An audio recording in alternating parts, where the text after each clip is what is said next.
ठीक है sir, back this Vivek and मेरे चैनल। तो भाई चालू करते हैं फटाफट से, ठीक है। हाँ जी, तो हमारी बुक चल रही है भाई बीकॉम और बीकॉम प्रोग्राम में हो, चाहे आप बीकॉम ऑनर्स में हो, दोनों के लिए ही बुक एप्लीकेबल है, ठीक है। चाहे सेमेस्टर आपका 3 हो, चाहे सेमेस्टर 5 हो, आप दोनों देख सकते हो। बीकॉम प्रोग्राम चाहे बीकॉम ऑनर्स, सेमेस्टर 3 और 5 होना चाहिए आपका, ठीक है। बुक का नाम है ह्यूमन रिसोर्स मैनेजमेंट, यानी कि HRM की बुक चल रही है, ठीक है।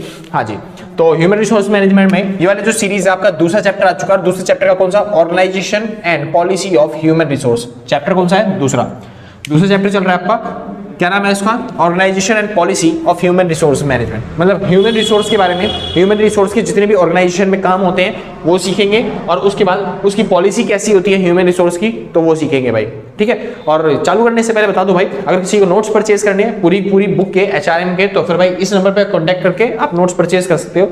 फिलहाल जब तक ये चल रही है सीरीज तब तक तो आए ही नहीं होंगे, मतलब आधी सीरीज पर आएंगे, हफ्ता भर लगेगा नोट्स बनने में, तो टाइम लगेगा थोड़ा सा। आप कॉन्टैक्ट करके पता कर लेना कि नोट्स मिल जाएंगे या फिर नहीं बन पाएंगे, ठीक है भाई। हाँ जी, तो इस नंबर पे व्हाट्सअप करना भाई, ठीक है। कॉल मत करना, ठीक है। और क्योंकि कॉल करने में कभी बार होता है भाई, लगता नहीं है फोन, या फिर कोई दिक्कत हो जाती है, तो इस वजह से कॉन्टैक्ट मत करना, मतलब कॉल मत करना, व्हाट्सअप करना। व्हाट्सअप पे आपको जवाब दे दिया जाएगा भाई, ठीक है। हाँ जी, तो अगर किसी को चाहिए हो सीरीज तो इस जगह पे जाके, इस नंबर पे जाके आप कॉन्टैक्ट कर सकते हो, आप नंबर मांग सकते हो, या फिर पूरे नोट्स आपको मिल जाएंगे, ठीक है भाई। हाँ जी, तो आप इस नंबर पर कॉन्टैक्ट करना, आपको नोट्स मिल जाएंगे। तो चालू करते हैं फिलहाल HRM का सेकंड चैप्टर, ठीक है, जिसका नाम है organisation and policy of human resource, ठीक है। तो सबसे पहले बात आती है भाई organisation structure and human department. आपने ऑर्गेनाइजेशन स्ट्रक्चर सुना होगा। ऑर्गेनाइजेशन स्ट्रक्चर क्या होता है? ऑर्गेनाइजेशन अलग अलग तरह की होती है भाई, ऑर्गेनाइजेशंस अलग अलग तरह की होती है, बिजनेस अलग अलग तरीके होते हैं। जैसे कि पहला होता है भाई, जैसे कि कौन से? Line organisation, functional organisation, staffing organisation, line and staff organisation, हाँ जी, डिविजनल ऑर्गेनाइजेशन। तो इस तरीके के अलग अलग तरह के ऑर्गेनाइजेशन होते हैं, और उनमें HR क्या क्या तरह का काम करता है वो बात करेंगे इस टॉपिक के अंदर। तो इसमें क्या है? Organisation and structure of HR department, मतलब HR डिपार्टमेंट का ऑर्गेनाइजेशन के साथ कैसा तालमेल होता है, किस तरीके से काम करता है, वो सीखेंगे भाई। समझिए पहले लाइन ऑर्गेनाइजेशन। लाइन ऑर्गेनाइजेशन क्या होती है भाई? लाइन ऑर्गेनाइजेशन ऐसे होती है, जैसे अगर आपको कोई माल बनाना है, कोई प्रोडक्ट बनाना है, तो वो लाइन में चलते हैं। हाँ जी, तो भाई पहले वो लाइन में चलते हैं। जैसे कि यहाँ पे बैठा होगा आपका, जैसे मान लो प्रोडक्शन करना है आपको, ठीक है। प्रोडक्शन करने के लिए ये क्या अलग बैठा हुआ है बंदा, यानी कि स्टार्टिंग में होता है आपके पास क्या? सबसे ऊपर होता है मैनेजर, उसके बाद होता है HR, उसके बाद होता है सुपरवाइजर, उसके बाद होता है भाई आम जो वर्कर्स होते हैं, ठीक है। तो ये सब ऐसे लाइन में चल रहे होते हैं, ठीक है। ऐसे ही आपका डिपार्टमेंट इस तरीके से चल रहे होते हैं, अलग अलग वर्कर काम कर रहे होते हैं अलग अलग सेगमेंट के अंदर। इसको बोलते हैं लाइन डिपार्टमेंट। क्या बोलते हैं इसे? Line department. तो अगर आप लाइन डिपार्टमेंट में काम कर रहे हो, तो वहां पे HR किस तरीके का काम कर सकता है? वो फॉलो द लाइन को फॉलो करने का काम कर सकता है। जैसे कि वो यहाँ पे बन सकता है HR डिपार्टमेंट। सुपरवाइजर को अगर कोई दिक्कत होती है वर्कर से, तो वो जाएगा HR के पास, और HR उसको सॉल्व करने की कोशिश करेगा। आसान है, यानी कि ये जो लाइनें चल रही हैं, इनका ही एक पार्ट बन सकता है कौन? HR, यानी कि मैनेजर के तौर पे काम कर सकता है, या फिर सुपरवाइजर के तौर पे काम कर सकता है HR। तो अगर आप ये वाली बुक पढ़ लेते हो, तो फिर किसी भी लाइन ऑर्गेनाइजेशन के अंदर आप उस लाइन को फॉलो करने का काम कर सकते हो, यानी कि मैनेजर भी बन सकते हो, सुपरवाइजर भी बन सकते हो, HR का काम होता है। आसान है, हाँ जी। तो इसलिए इंपॉर्टेंट है भाई HR सीखना, ह्यूमन रिसोर्सेज मैनेजमेंट सीखना, ठीक है भाई।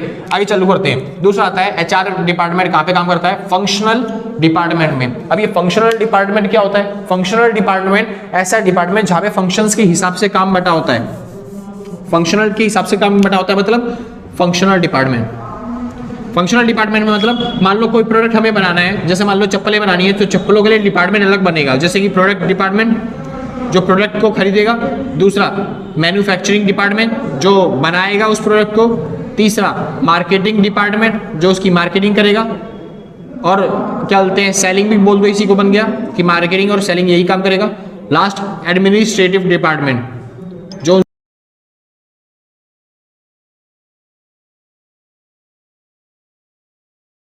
शुक्र है भाई। हाँ जी, लास्ट आता है एडमिनिस्ट्रेटिव डिपार्टमेंट। एडमिनिस्ट्रेटिव डिपार्टमेंट जो उन सबको मैनेज करने का काम करेगा।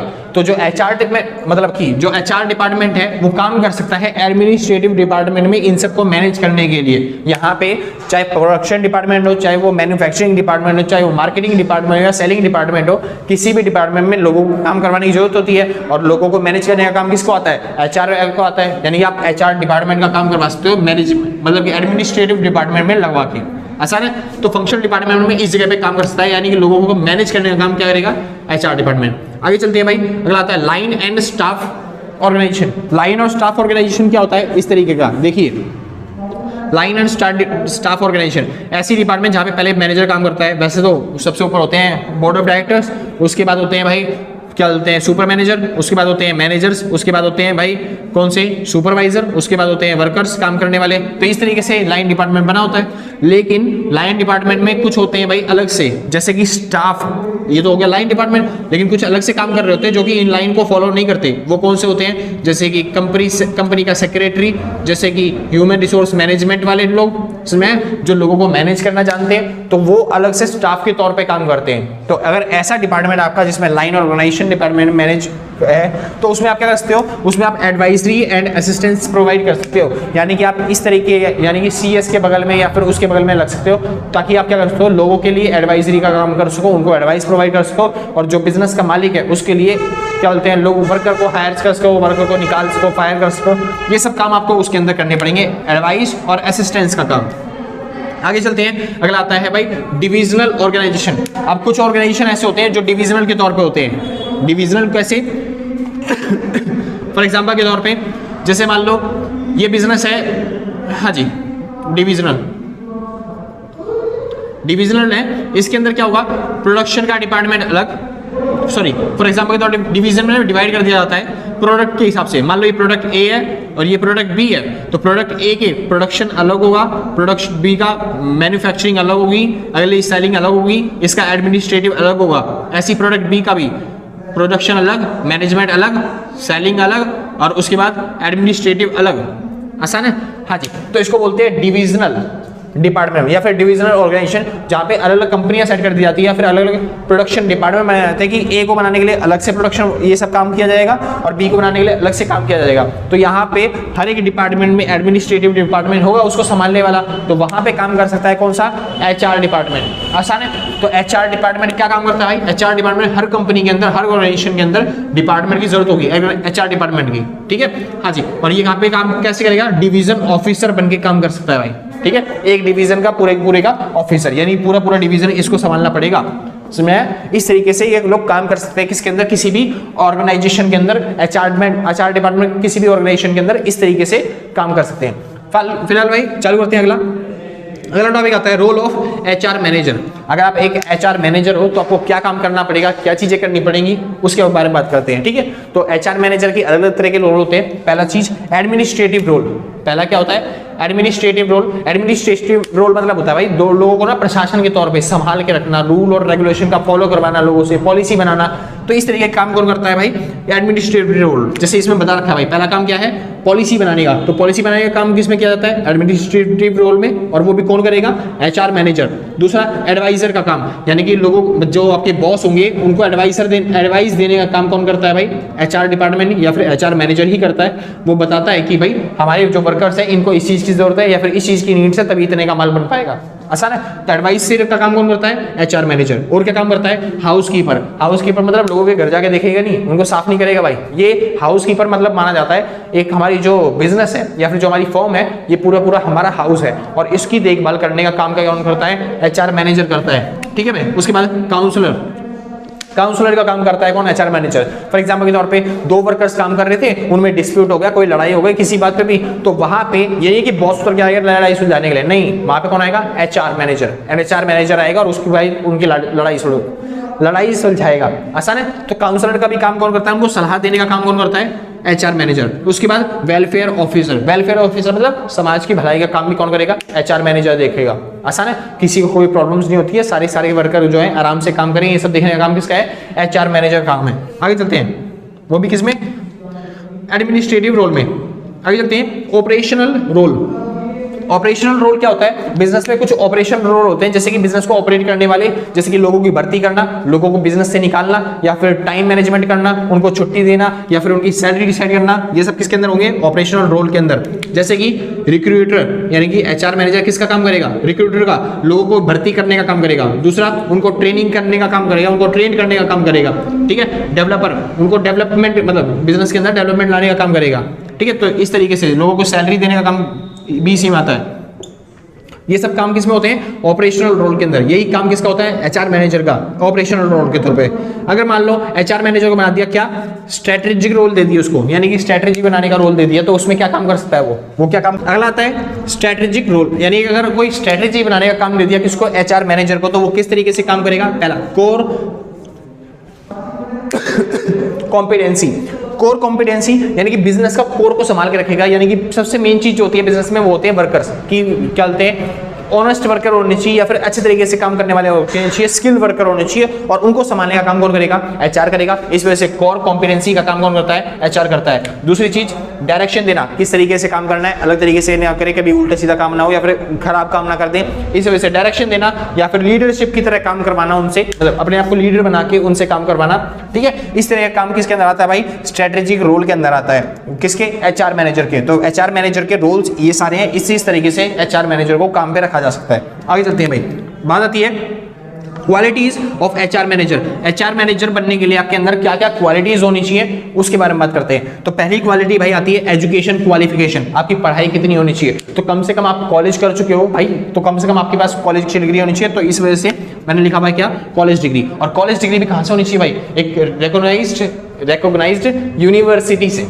ठीक है भाई, यानी कि जो मान्यता प्राप्त यूनिवर्सिटी होती है, जैसे डीयू हो गया आपका, ठीक है। हाँ जी, तो उससे क्या होती है? आपके पास डिग्री होनी चाहिए। तो आप ये करने के बाद, डिग्री करने के बाद, कॉलेज करने के बाद आप एचआर मैनेजर बन सकते हो कहीं पे भी, ठीक है जी। तो डिग्री होनी चाहिए आपके पास। और अगर ये हुआ, यानी कि ये हो सकता है कि आपके पास पोस्ट ग्रेजुएशन की डिग्री भी हो, तब भी आप एचआर मैनेजर बन सकते हो।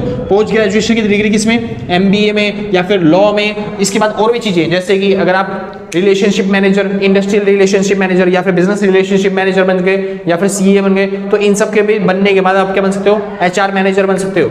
समझ में आया भाई? हाँ जी, ह्यूमन रिसोर्स मैनेजर बन सकते हो आराम से।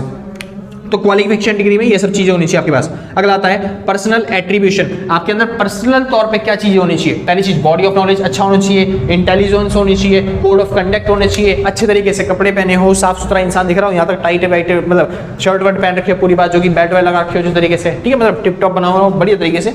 तो intelligence, body of knowledge, leadership skill होनी चाहिए आपके पास, ठीक है, आप लीडर बन के काम करवा सकते लोगों से, ऐसी ऐसी क्वालिटीज होनी चाहिए। अगली चीज ट्रेनिंग और एक्सपीरियंस। आपके पास ट्रेनिंग कभी हो कि आपने ट्रेनिंग ले रखी हो पूरी तरीके से कि लोगों से कैसे काम करवाना है, और दूसरी चीज आपके पास एक्सपीरियंस भी हो, यानी कि आप पहले काम कर चुके हो, किसके तौर पे?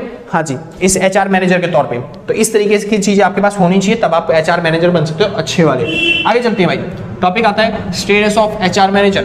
एचआर मैनेजर जो होता है वो किस तरीके से काम करता है तब से लेके अब तक। तो पहले टाइम पे, पुराने टाइम पे एचआर मैनेजर को कहां पे रखा जाता था? पहली चीज पुलिस मैन में, यानी कि जो पुलिस वाले होते थे वहां पे एचआर मैनेजर को रिक्रूट, सॉरी भाई, जो पुलिस वाले होते थे वहां पे एचआर मैनेजर को पहले रिक्रूट किया जाता था ताकि वो क्या उससे पुलिस वालों से काम करवा सके, लोगों के डिस्प्यूट सॉल्व कर सके। तो पुलिस वालों के लिए आराम से खुली होती है भाई एचआर मैनेजर, वहां पे ज्यादा जरूरत होती है पुलिस में। आगे चलते हैं लॉ मैन। लॉ में क्या होता है भाई?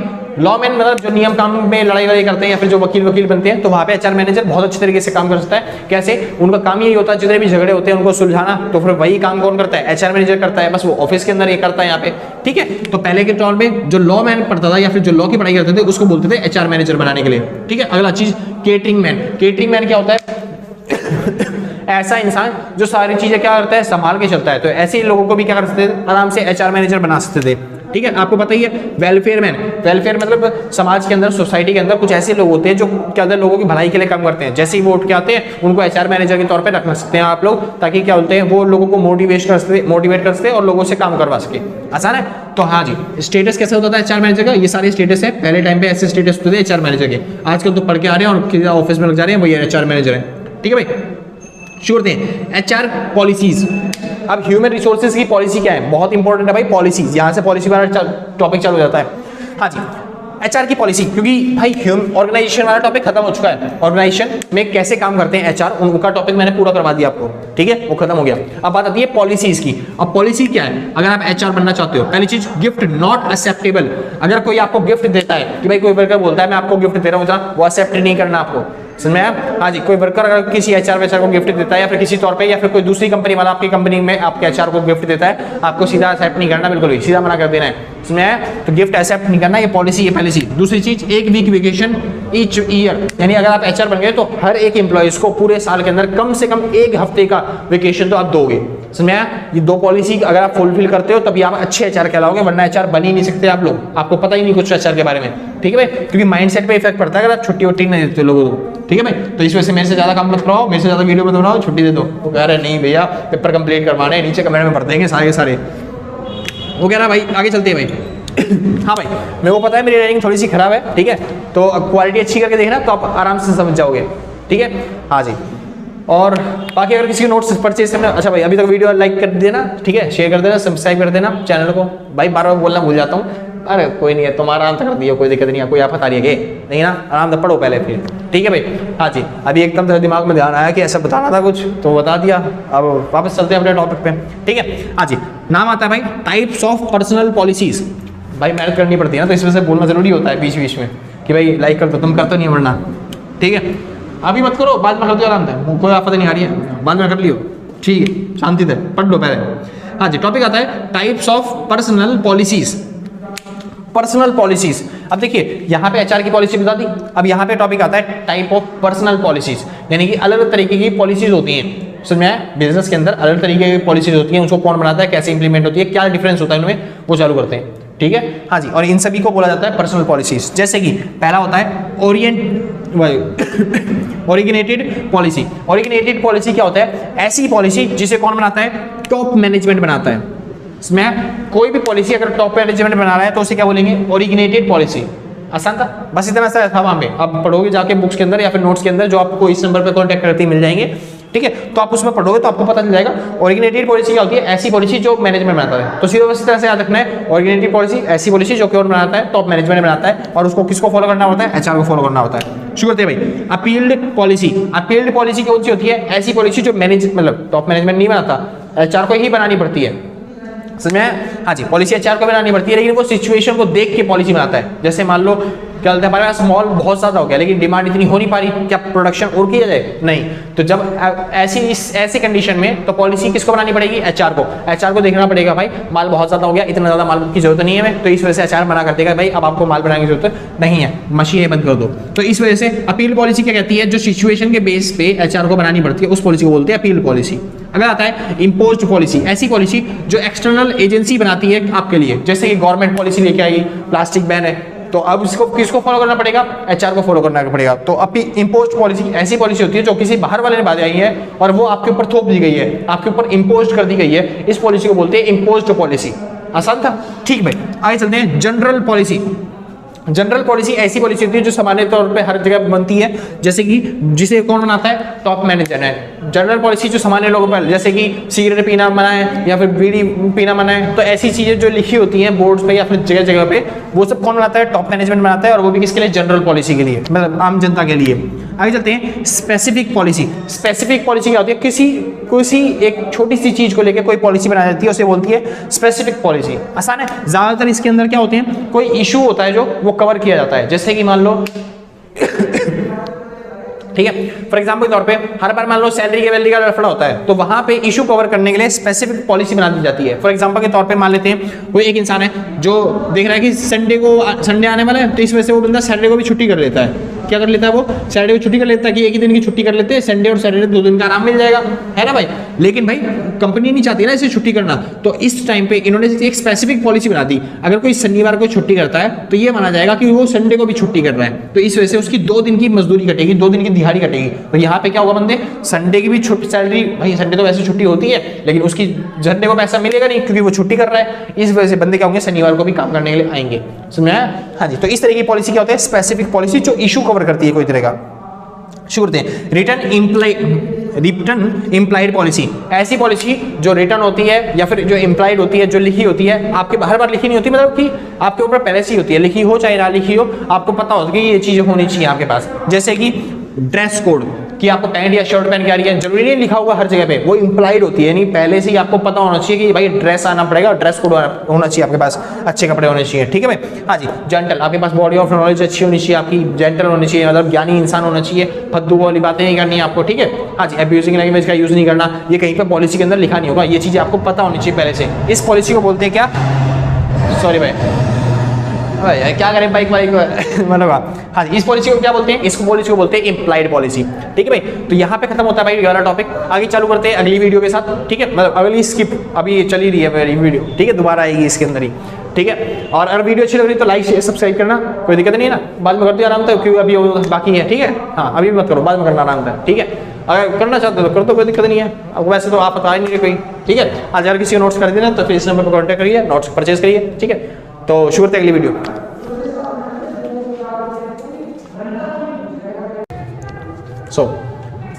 हाँ भाई, तो चालू करते हैं फटाफट से, अपना अगला टॉपिक आता है। ठीक है, इससे पहले हम एचआरएम के बारे में पढ़ चुके हैं, एचआर मैनेजर किस तरीके के होते हैं, एचआर डिपार्टमेंट किस तरीके के होते हैं। ठीक है, ये सब पढ़ चुके हैं। उसके बाद पॉलिसी वाले टॉपिक पे आए थे, पॉलिसी क्या होती है उसके बारे में बात कर लिया था हमने।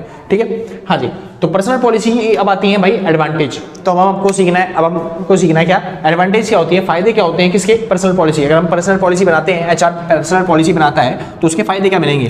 पहला, डेलीगेशन, क्या मिलता है आपको फायदा डेलीगेशन का। दूसरा, यूनिफॉर्मिटी, ऐसे नहीं बताऊंगा भाई, आराम से समझाऊंगा, समझिए। डेलीगेशन क्या होता है, अगर मान लो कोई किसी चीज पे आरोप लगा रहा है या फिर कोई किसी चीज पे काम कर रहा है, बोलता है मैंने ये काम नहीं किया, तो आराम से उसके लिए अलग से पॉलिसी बनी होगी कि हमने कैमरे वैमरे लगा रखे हैं, उसमें से पहले देखा जाएगा, जिसका डिफॉल्ट होगा उसको होगा, और जिसको जितना जुर्माना भरना है उतना वो जुर्माना भरेगा। आसान है, तो डेलीगेशन का निवारण हो जाता है किसके अंदर, क्या होता है पर्सनल पॉलिसी के अंदर। अगर आपने कोई पॉलिसी बना रखी है तो उस पर क्या होता है, डेलीगेशन का निवारण हो जाता है। मतलब अगर कोई किसी का आरोप लगाता है तो उसको सॉर्ट आउट करने का काम कौन करता है, पर्सनल पॉलिसीज करती हैं। इतनी सारी पॉलिसी जो बनाई रखी थी आपने वो पॉलिसी करती है। अगली चीज, यूनिफॉर्मिटी।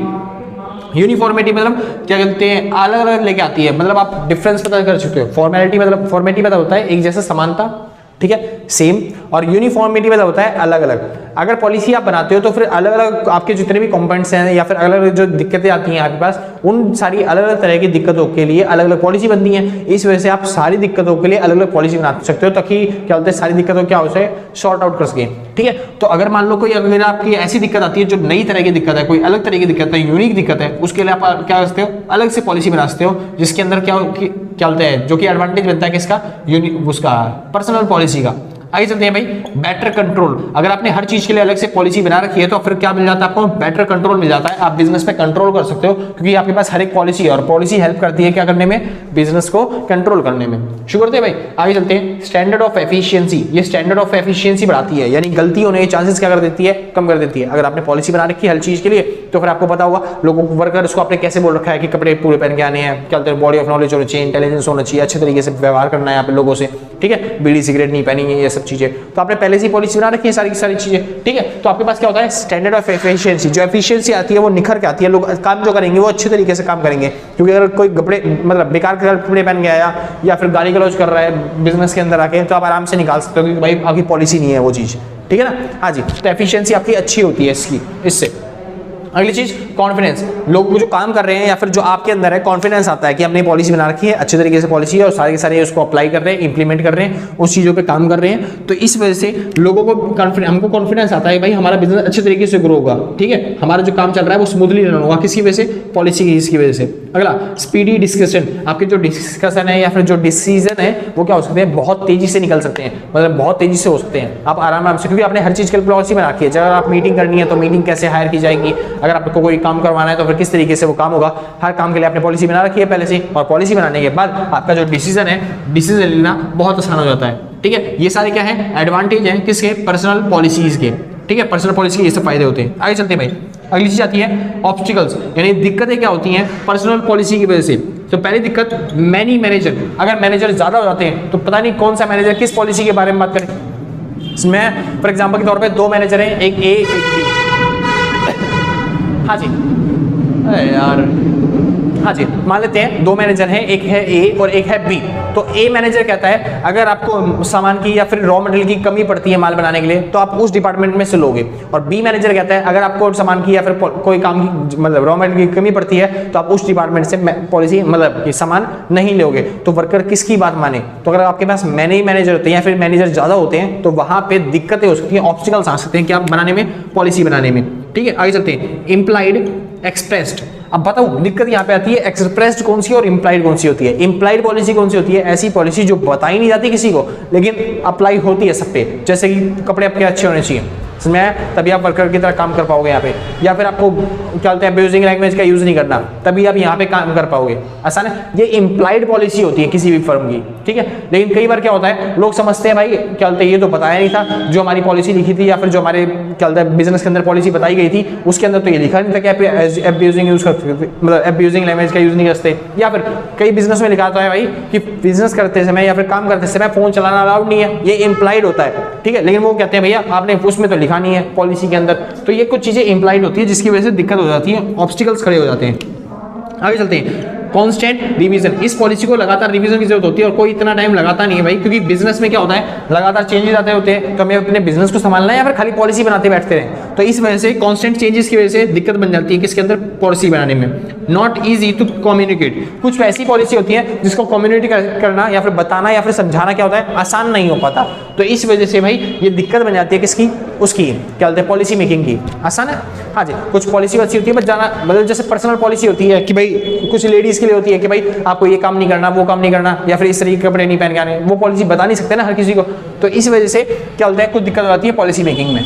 आगे चलते हैं, कवरेज ऑफ पर्सनल पॉलिसी, जो आप पर्सनल पॉलिसी बनाते हो, पर्सनल मतलब हर एक इंसान के लिए जो पॉलिसी बनाते हो उसकी कवरेज कहाँ से कहाँ तक है, यानी आप कहाँ से कहाँ तक के टॉपिक उठा के उसके अंदर पॉलिसी के अंदर डाल सकते हो, क्या बना सकते हो। पहला, सोशल रिस्पॉन्सिबिलिटी, आपकी कुछ सोशल रिस्पॉन्सिबिलिटी बनती है तो आप सोशल तौर पे कवरेज बना सकते हो, जैसे कि जितने भी वर्कर है वो कूड़ा कचरा नहीं फैलाएंगे, जितने भी वर्कर है वो पॉल्यूशन नहीं फैलाएंगे, जितने भी वर्कर है वो बीड़ी सिगरेट नहीं पहनेंगे, जिससे बाकी लोगों को जो सोशल तौर पे हमारा वो है आसपास का जो इलाका है उसमें दिक्कतें ना हो, तो इस वजह से आप ऐसी पॉलिसी बना सकते हो आराम से। दूसरी चीज, एम्प्लॉयमेंट पॉलिसी, एम्प्लॉयमेंट पॉलिसी मतलब जितने भी वर्कर है वो 10 दिन मतलब महीने में क्या बोलते हैं केवल 4 दिन की छुट्टी लेंगे, या फिर जितने भी वर्कर है वो 1-1 घंटे का लंच करेंगे, तो इस तरीके आप क्या कर सकते हो एम्प्लॉयमेंट पॉलिसी बना सकते हो। अगला, प्रमोशन पॉलिसी, सॉरी भाई,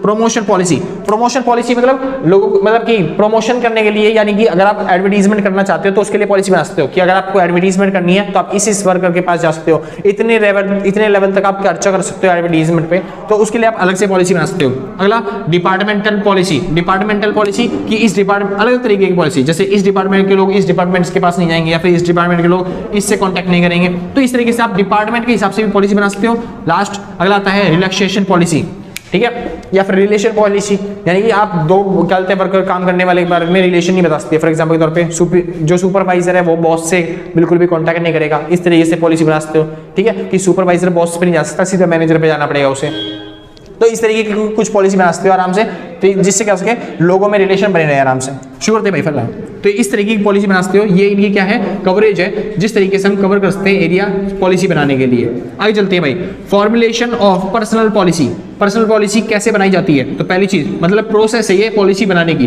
पहली चीज आइडेंटिफाई द नीड्स पहचाननी पड़ेगी कि पॉलिसी बनाने की जरूरत है या नहीं है, अगर पॉलिसी बनाने की जरूरत है तो किस तरह की पॉलिसी बनाने की जरूरत है, आसान है, नीड्स पहचाननी पड़ेगी आपको। उसके बाद कलेक्शन डाटा कलेक्ट करना पड़ेगा, डाटा कलेक्ट कैसे करना पड़ेगा कि क्या दिक्कत हुई थी जिसकी वजह से हमें पॉलिसी बनानी पड़ रही है, वहां पे दिक्कत क्या हो सकती है, क्या इस तरह की कोई और भी दिक्कतें आ सकती हैं या फिर किस तरीके की प्रॉब्लम्स होगी, तो पहले आपको डाटा कलेक्ट करना पड़ेगा। उसके बाद स्पेसिफाइंग अल्टरनेटिव, क्या इस पॉलिसी को लाने के अलावा कोई और काम कर सकते हैं जिससे ये क्या बोलते हैं सॉर्ट आउट हो जाए प्रॉब्लम्स, ठीक है, हाँ जी। अगर आपने शॉर्ट मान लो तो आपने देख लिया कोई काम हो सकता है तो उस काम को करना चालू कर दो, पॉलिसी आपने बनानी पड़ेगी। मतलब फॉर एग्जांपल के तौर पे दो वर्कर यहाँ पे काम कर रहे थे और लड़ाई कर दिया उन्होंने, लड़ाई कर ली, अब इस वजह से दिक्कतें बहुत ज्यादा हो गई हैं, हाँ जी। अब आप पॉलिसी बनाओगे, इससे बढ़िया आप क्या करो कोई और अल्टरनेटिव देखो कि इस वर्कर को दूसरे फ्लोर पे भेज दो, इस वर्कर को नीचे वाले फ्लोर पे भेज दो, समझ में। अगर ऐसा अल्टरनेटिव नहीं है, मतलब कि आपके पास एक ही फर्म है और उसी में काम करवाना पड़ेगा, दोनों वर्कर को एक साथ ही काम करना पड़ेगा, ठीक है, तो इस टाइम पे आप क्या कर सकते हो, आप पॉलिसी बना के लेके आओ कि कोई भी वर्कर कोई भी दूसरे वर्कर से बात नहीं करेगा, आसान है। तो इस तरीके से आप कर सकते हो स्पेसिफाई अल्टरनेटिव पहचान सकते हो और उनको कर सकते हो, मतलब लागू कर सकते हो। कम्युनिकेटिंग पॉलिसी, ठीक है, अब उसके बाद आपको कम्युनिकेट करना पड़ेगा लोगों से पॉलिसी के बारे में कि अब ये जो पॉलिसी हम लेके आ रहे हैं ये अच्छी रहेगी या फिर बेकार रहेगी, ऐसी पॉलिसी ठीक रहेगी जिससे लड़ाई वड़ाई ना हो। उसके बाद इवेल्यूटिंग पॉलिसी, अब जैसे लोगों ने बोल दिया हाँ जी अच्छी रहेगी पॉलिसी, और आपको क्या करना है उसको लागू कर देना है, इवेल्यूट कर देना है पॉलिसी को, ठीक है भाई। तो ये स्टेप्स होते हैं जिस स्टेप्स के थ्रू आप क्या कर सकते हो अपने बिजनेस के अंदर कोई भी पॉलिसी जो होगी उसको इंप्लीमेंट कर सकते हो, किसी भी पॉलिसी को लागू कर सकते हो।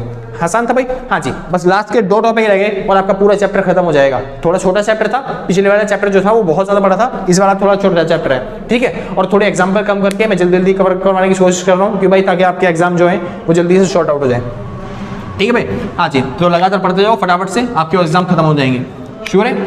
हाँ जी, बात आती है पॉलिसी और स्ट्रेटजी। यहाँ पे डिफरेंस आता है पॉलिसी में और स्ट्रेटजी में। समझिए, जो पॉलिसी होती है वो केवल एक गाइड होती है, एक गाइडेंस प्रोवाइड करती है कि आपको इस तरीके से काम करना चाहिए। स्ट्रेटजी आपको पूरा शार्प एरिया बताती है, फिर डायरेक्शन देती है कि आपको इस तरीके से ही काम करना है। सॉरी भाई हाँ जी सॉरी।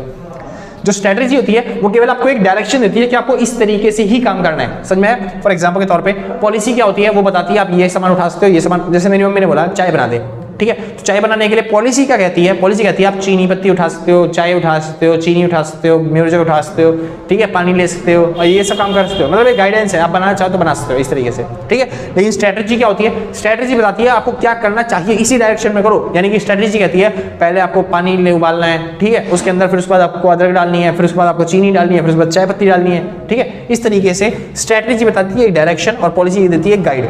आगे चलते हैं। ये नॉर्मल होती है, ये sharp focus on objective. Strategy जो होती है ना वो बिजनेस के ऊपर पूरा शार्प फोकस रखती है, यानी कि बिजनेस के जितने अंदर टॉपिक जाएंगे ना, मतलब कि जितना बिजनेस का गोल्स है वो सारे के सारे पूरे होने चाहिए। और वो किस तरीके से पूरे होंगे, ये स्टेप्स हैं, इनको पूरा करके होगा, मतलब आपको ये फॉलो ही करने पड़ेंगे। ये होती है स्ट्रेटजी का काम, यानी पूरा बिजनेस के जो ऑब्जेक्टिव होते हैं उस पर फोकस करती है मेनली। लेकिन ये नॉर्मल पॉलिसी होती है, जैसे कि बीड़ी नहीं पीनी, समझ में आया? बिजनेस के अंदर बीड़ी नहीं पीनी बिजनेस के अंदर, तो ये क्या है? बिजनेस का ऑब्जेक्टिव है क्या? इससे प्रॉफिट होगा बिजनेस को? नहीं जी, ऐसा कुछ नहीं होने वाला। लेकिन ये क्या होता है? पॉलिसी बनाती है, ताकि जनरल पॉलिसी है, नॉर्मल पॉलिसी है कि ये सब चीजें सलीके में होनी चाहिए, ठीक है भाई। हाँ जी, बिजनेस चलते रहना चाहिए कंटिन्यू, किसी को प्रॉब्लम ना हो दूसरों को। आगे चलते हैं। स्ट्रेटजी जो होती है वो सिंगल यूज प्लान होता है, यानी अगर आपने एक बार यूज कर दिया तो आपको स्ट्रेटजी चेंज करनी पड़ेगी, समझ में? हाँ जी। लेकिन ये जो होता है पॉलिसी वो यूज अगेन, मतलब अगेन एंड अगेन, यानी कि आपको बार बार यूज करने वाली चीजें होती है। यानी अगर आपने पॉलिसी बनाई है कोई तो उसको बार बार यूज कर सकते हैं। जैसे कि बीड़ी नो स्मोकिंग का आपने वो लगा दिया पर्चा, ठीक है, और कोई बीड़ी पी रहा तो बोल सकते भाई नो स्मोकिंग का पर्चा है, बीड़ी नहीं पीनी। अगले दिन फिर आ रहा है, फिर बोल सकते भाई नो स्मोकिंग का पर्चा है, बीड़ी नहीं पीनी। तो ये होता है कि बार बार इसे यूज कर सकते हैं पॉलिसी को। लेकिन स्ट्रेटजी में अगर आपने कोई एक काम कर दिया उसको बार बार यूज नहीं कर सकते, बार बार वो स्ट्रेटजी अप्लाई नहीं कर सकते, चेंज करनी पड़ेगी। अच्छा, स्ट्रेटजी बनाई क्यों जाती है? वो बनाई जाती है भाई कॉम्पिटिशन की वजह से, क्योंकि जो बगल वाली कंपनी है या फिर जो बगल वाला बिजनेस है वो हमसे आगे ना निकल जाए, वो ज्यादा तेजी से ग्रोथ ना कर जाए, इस वजह से हमें स्ट्रेटजी बनानी पड़ती है, ठीक है, ताकि बिजनेस हमारा स्मूथली रन हो और बहुत अच्छे प्रॉफिट निकाल के दे। लेकिन यहाँ पे ऐसा कुछ नहीं होता कि हमें बिजनेस को देख के बनानी पड़ रही है पॉलिसी। जो आपको अच्छा लगता है उस तरीके से आप पॉलिसी बना सकते हो, आसान है ना। हाँ, ज्यादातर फोकस स्ट्रेटजी में किसमें किया जाता है? कंपटीशन पे फोकस किया जाता है कि कंपटीशन अगर तगड़ा है तो तगड़ी पॉलिसी बनाएंगे, तगड़ी स्ट्रेटजी बनाएंगे, ठीक है भाई। हाँ जी, शुरू करते हैं। बात आती है पॉलिसी और प्रोसीजर, लास्ट जो डिफरेंस है और आपका चैप्टर खत्म हो जाएगा पूरा पॉलिसी और प्रोसीजर का। अब पॉलिसी क्या होता है? जैसे कि आपको बताया, एक गाइडेंस देती है, डायरेक्शन देती है डिसीजन मेकिंग के लिए कि आपको क्या काम करना है, किस तरीके से काम करना है। लेकिन जो प्रोसीजर है पूरा स्टेप बाय स्टेप गाइड देता है, एक तरीके से मान लो स्ट्रेटजी जैसे ही है। तो प्रोसीजर क्या करता है? स्टेप बाय स्टेप गाइड करता है कि पहले आपको ये करना है, फिर ये करना है, फिर ये करना है, इस तरीके से स्टेप बाय स्टेप गाइड करता है कौन? प्रोसीजर। शुरू करते हैं। ऑब्जेक्टिव ऑफ ऑर्गेनाइजेशन, जो पॉलिसी होती है वो ऑब्जेक्टिव ऑर्गेनाइजेशन के हल्के फुल्के पूरे कर देती है, ठीक है। लेकिन ये क्या करता है? इंप्लीमेंट सम पॉलिसीज। प्रोसीजर कैसे बनता है? देखो, प्रोसीजर मतलब पॉलिसी कैसे बनती है? वो पॉलिसी ऐसे बनाई जाती है ताकि वो बिजनेस के ऑब्जेक्टिव को पूरा करे, आसान है। लेकिन जो प्रोसीजर होता है वो कैसे बनाया जाता है? ये जो बार बार पॉलिसी अप्लाई जाती है ना, या फिर ये जो पॉलिसियां बनाई जाती है बार बार, इसको इंप्लीमेंट कर करके तब जाके बनता है हमारा क्या? प्रोसीजर बनता है। पॉलिसीज को बार बार ही इंप्लीमेंट करके उसके अंदर चेंजेस कर करके बार बार, तो वो क्या बन जाता है? प्रोसीजर। अगर आप बार बार पॉलिसी में चेंज करते रहते हो तो वो आपका बन जाता है प्रोसीजर। क्या प्रोसीजर बजा रहे हो कि पहले ये काम करो, फिर ये काम करो, फिर ये काम करो, इस तरीके से, आसान है। हाँ जी, आगे चलते हैं। जो पॉलिसी होती है वो जनरल वे में होती है, यानी कि कोई भी अप्लाई कर सकता है किसी भी बिजनेस के अंदर, किसी भी तरीके का काम हो सकता है। लेकिन जो प्रोसीजर होता है वो केवल किसी स्पेसिफिक चीज के ऊपर फोकस करता है या फिर बिजनेस के ऑब्जेक्टिव पे फोकस करता है, यानी कि हर कोई अप्लाई नहीं कर सकता। जिसके बिजनेस में जो काम के लिए पॉलिसी बनाई गई है, सॉरी प्रोसीजर बनाया गया, केवल वही लोग उस प्रोसीजर को फॉलो कर सकते हैं, आसान भाई। तो यहाँ पे खत्म होता है आपका पूरा चैप्टर। आई होप आपको समझ में आएगा। अगर समझ में आया तो बहुत अच्छी बात है। अगर आप कहते हो भैया एग्जांपल थोड़े देने चालू करो अच्छे तरीके से, ठीक है, तो आप नीचे कमेंट करके बता देना, मैं थोड़े से और अच्छे तरीके से एग्जांपल देना चालू कर दूंगा, ठीक है भाई। हाँ जी, खाली इतना लिख देना, खाली एग्जांपल्स एग्जांपल्स एग्जांपल्स, ठीक है। अगर आप लिख देते हो एग्जांपल्स एग्जांपल्स तो भाई वीडियो थोड़ी बड़ी बनेगी, बस ये होगा। लेकिन कुछ बच्चे कह रहे थे भैया वीडियो को छोटा रखना है, तो इस वजह से मैं एग्जांपल थोड़े कम दे रहा हूँ, ठीक है। खाली मतलब समझा दे रहा हूँ, उनका खत्म कर दे रहा हूँ, ठीक है। हाँ जी, अगर आप कह रहे हो भैया थोड़ा एग्जांपल देना चालू करो तो फिर नीचे लिख के दिखा दो एग्जांपल एग्जांपल एग्जांपल, तो मैं थोड़ी वीडियो बनाऊंगा बड़ी, जिससे क्या होगा, मगर यार बड़ी बनाने का कोई फायदा नहीं है, तुम्हारा लॉस ही होने वाला है। क्योंकि टाइम के हिसाब से तुम्हें खाली समझना है, इतने बड़े हो चुके हो कि ये वर्ड आपको पता हो, समझ में आ रहे हो सारे के सारे, ठीक है भाई। हाँ जी, तो अगर बस इतना से सिंपल सा टॉपिक था, ठीक है, क्योंकि जितनी छोटी बनाऊंगा आपका सिलेबस के लिए अच्छी रहेगी भाई, उतनी ज़्यादा बेटर रहेगी, ठीक है। बच्चों की तरह क्या समझना है, तो फिलहाल टॉपिक खत्म हो चुका है। अगर किसी को नोट्स परचेज करने हो तो इस नंबर पर कॉन्टैक्ट कीजिए। आप HRM के नोट्स परचेज कर सकते हो, वैसे तो अभी तक बने नहीं है, लेकिन कोशिश करिए आप कॉन्टैक्ट करके देखिए व्हाट्सएप पे, क्या पता बन चुके हैं आपके टाइम तक। ठीक है भाई, हाँ जी। और उसके बाद हाँ फिलहाल अगर तो वीडियो यहाँ पे खत्म हो चुकी है। अगर वीडियो अच्छी लगी तो लाइक करना, शेयर करना, सब्सक्राइब करना। बाकी आराम तक के बाद में कोई आपत्ति नहीं आ रही है। ठीक है, हम भी यही हैं, तुम भी यही हैं। मिलेंगे कल फिर सेम टाइम पे सेम जगह अगले दिन, और टाटा बाय बाय।